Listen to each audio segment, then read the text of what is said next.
Halo kawan.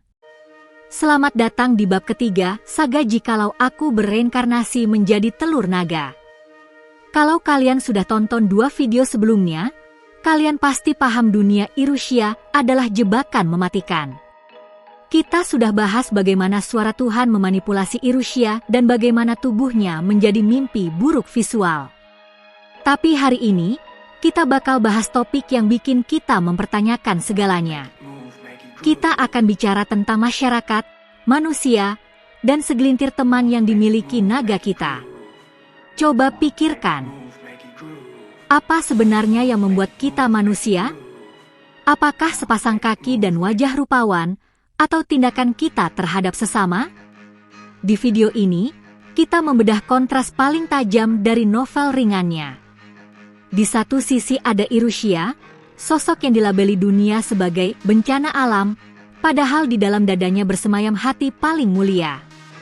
Di sisi lain, ada manusia, ksatria, petualang, dan pahlawan yang atas nama keadilan melakukan tindakan yang bahkan bakal bikin iblis gemetar. Banyak dari kalian mungkin hanya melihat versi anime, tapi di channel ini kita akan menggali lebih dalam. Kita akan lihat kenapa karakter kecil seperti Nina adalah satu-satunya alasan Irusya belum menghancurkan dunia ini. Kita akan paham bahwa di cerita ini, monster paling berbahaya bukanlah yang bersisik, melainkan yang punya senyum palsu dan pedang suci. Bersiaplah untuk perjalanan emosional. Jika kalian suka analisis psikologi dan moral karakter, pastikan sudah subscribe dan aktifkan loncengnya. Setelah video ini, kalian bakal melihat pahlawan isekai dengan kacamata yang sangat berbeda. Tetaplah sampai akhir, karena kita akan mengungkap siapa sekutu sejati yang ditemukan Irusya di tempat yang paling tak terduga. Mari kita gas. Disinilah air mata akan jatuh, kawan. Kita akan bicara soal Nina, gadis kecil dari suku manusia kucing yang, tanpa berlebihan, adalah karakter paling penting bagi kesehatan mental protagonis kita. Bayangkan posisinya, Irusya sedang berada di titik terendah. Dia terlihat seperti monster. Sistem membuatnya gila dengan notifikasi kejahatan, dan seluruh dunia ingin dia mati. Tapi kemudian dia muncul. Di novel ringan, pertemuan dengan Nina jauh lebih dalam dari yang terlihat. Dia tidak melihat Irusya sebagai naga wabah atau sumber poin pengalaman. Baginya, dia hanyalah sosok yang menyelamatkannya saat tidak ada orang lain yang peduli. Sadar tidak, kawan? Nina adalah satu-satunya yang tidak membaca jendela status. Dia tidak peduli jika sistem bilang Irusya punya tingkat ancaman peringkat S. Dia menilai dari tindakan. Dan inilah yang menjaga Irusya tetap waras. Dalam psikologi, ini disebut validasi eksternal. Saat suara Tuhan membisikkan bahwa dia adalah binatang buas, suara Nina mengatakan dia adalah pelindung. Kalau bukan karena Nina, Irusya pasti sudah menyerah. Ada momen di novel di mana dia hampir kehilangan kendali, di mana insting naganya meminta dia menghancurkan segalanya, tapi dia hanya perlu melihat Nina tidur tenang di sampingnya untuk ingat bahwa dia masih punya alasan untuk berjuang. Nina adalah jangkarnya. Jika Nina mati atau takut padanya, dunia akan berakhir karena Irusya tidak punya lagi alasan menahan kekuatannya. Nina menerima Irusya bahkan saat dia membenci dirinya sendiri. Yang paling gila adalah bagaimana sistem mencoba memanfaatkan ikatan ini. Suara Tuhan menawarkan skill untuk melindungi orang terkasih, tapi skill itu selalu menuntut pengorbanan kemanusiaannya lebih dalam.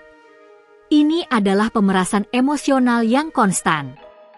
Nina adalah mesin yang mendorongnya menjadi lebih baik, tapi juga merupakan titik terlemahnya. Di novel, kita melihat bagaimana Irusya berusaha belajar memasak, membangun tempat perlindungan, melakukan hal manusiawi hanya untuk melihat Nina bahagia. Momen kedamaian ini yang membuat cerita ini berbeda dari isekai aksi biasa. Ini bukan tentang menaklukkan dunia, melainkan tentang bisa berjalan di samping seorang gadis kecil tanpa membuatnya terluka oleh aura racunmu. Menurut kalian, mungkinkah Nina tetap di sisi Irusha saat dia mencapai bentuk paling destruktifnya? Atau akankah sampai pada titik di mana bahkan Nina harus menjauh? Tulis di komentar, karena kesetiaan gadis kecil ini adalah hal paling berani yang pernah kubaca. Tapi jangan beranjak, karena sekarang kita akan bicara sisi lain kain. Manusia yang menganggap diri mereka pahlawan tapi bertindak seperti iblis. Disinilah tekanan darah kita akan naik, kawan. Mari bicara wajah asli kemanusiaan di dunia ini. Jujur saja, di kebanyakan anime, saat kita melihat kelompok petualang atau ksatria berbaju zirah berkilau, kita pikir, itu dia kelompok orang baik. Tapi di Dragon no Tamago, kelompok baik itulah yang bakal memberimu mimpi buruk. Di novel ringan, penulis melakukan pekerjaan luar biasa untuk menunjukkan wajah paling busuk manusia. Saat kawan kita Irusha berusaha menyelamatkan desa dan melindungi yang lemah, meski terlihat seperti penyimpangan, para petualang hanya melihatnya sebagai kantong emas bersisik.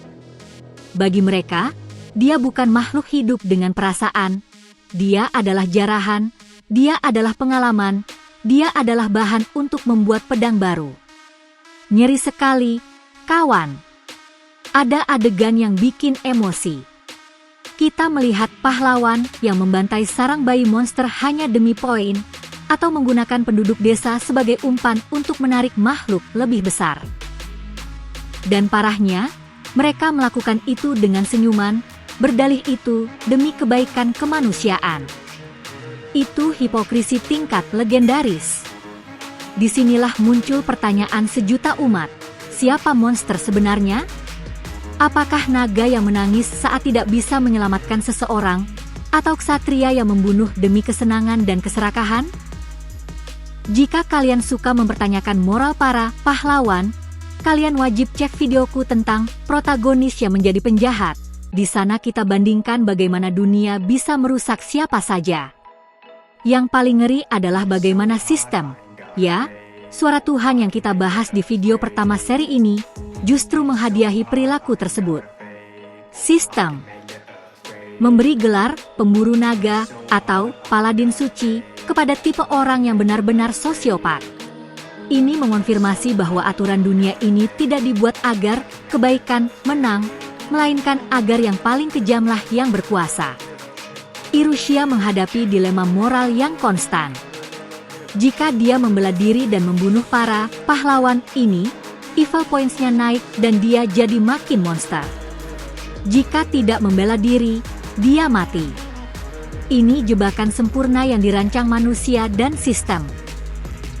Di novel, kita melihat Irusha mencoba memberi ampunan berulang kali, hanya agar mereka kembali dengan kebencian dan senjata yang lebih banyak.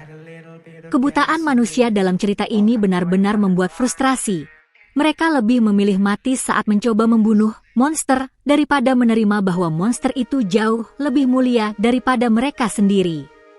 Tulis di kolom komentar, apa yang bakal kalian lakukan jika jadi Irusha? Terus mencoba welas asih kepada orang yang ingin kalian mati, atau melepaskan seluruh kekuatan naga dan membersihkan dunia dari pahlawan palsu ini? Tunggu dulu. Tidak semuanya gelap. Kita akan bahas siapa yang jadi keluarga sejati prota kita. Ironisnya, mereka yang mengerti monster adalah monster lainnya. Disinilah cerita memberi kita pelajaran hidup. Kita sudah lihat manusia bisa jadi sampah, tapi bagaimana dengan monster lain? Bersiaplah, karena ironisnya, Irusha menemukan lebih banyak kasih sayang dan kesetiaan di antara kelompok aberrasi daripada di kota manusia manapun. Di novel ringan, salah satu puncak ceritanya adalah saat Irusha membentuk keluarga sendiri. Bukan keluarga sedarah, tapi keluarga jiwa-jiwa yang tersesat. Salah satu contoh terbaik adalah Adamia. Jika kalian cuma menonton anime, mungkin melihatnya sebagai makhluk aneh. Tapi di cerita aslinya, hubungannya dengan Irusha itu fundamental. Adamiya adalah seseorang yang menderita, ditolak, dan menemukan sosok pemimpin dalam naga kita yang tidak menghakimi berdasarkan penampilan. Sadarkah kalian? Di dunia ini, untuk menemukan kebaikan murni, kalian harus pergi ke sudut hutan paling gelap. Sementara manusia bertengkar soal siapa yang punya zirah paling berkilau, Irusha dan kawan-kawan monsternya peduli pada hal nyata, makanan, perlindungan dari dingin, dan menjaga Nina. Ini komunitas orang yang terpinggirkan. Jika kalian suka konsep tim orang buangan, cek videoku tentang ras monster terbaik di Isekai. Karena di sana kita bandingkan kehidupan makhluk-makhluk ini saat jauh dari manusia. Tapi aku berani sumpah, Dragon no Tamago jauh lebih mentah. Yang paling gila, sekutu monster ini kadang menunjukkan etika yang jauh lebih baik daripada ksatria manapun. Mereka tidak membunuh demi olahraga, mereka membunuh karena kebutuhan.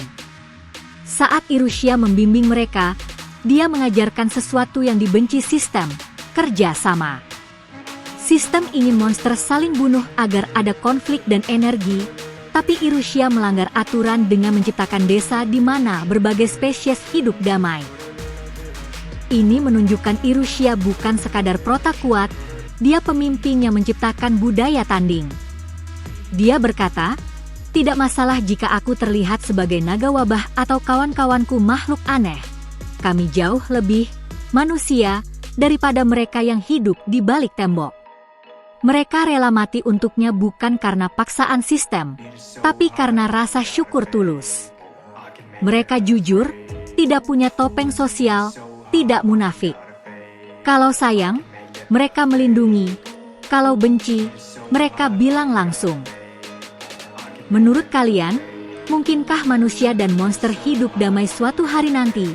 Atau satu-satunya pilihan Irusha adalah menciptakan kerajaan sendiri jauh dari peradaban? Tulis di kolom komentar. Tapi tahan dulu, kita sudah sampai di akhir.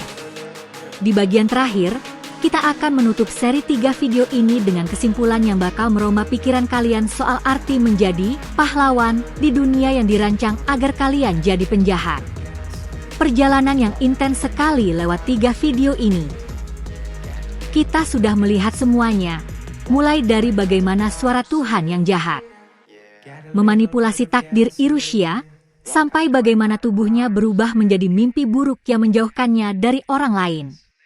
Tapi hari ini, dengan menganalisis hubungan dan kemunafikan manusia, kita sampai pada kesimpulan terpenting. Ini berlaku di anime maupun kehidupan nyata.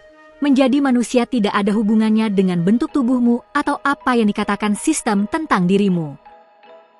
Irusha adalah contoh sempurna bahwa kamu bisa punya kekuatan setingkat dewa kiamat, punya 2 kepala dan sisik obsidian, tapi jika tindakanmu dipandu kasih sayang, melindungi mereka yang kamu cintai seperti Nina dan Adamiya, maka kamu jauh lebih manusia daripada pahlawan yang hanya mencari ketenaran dan uang.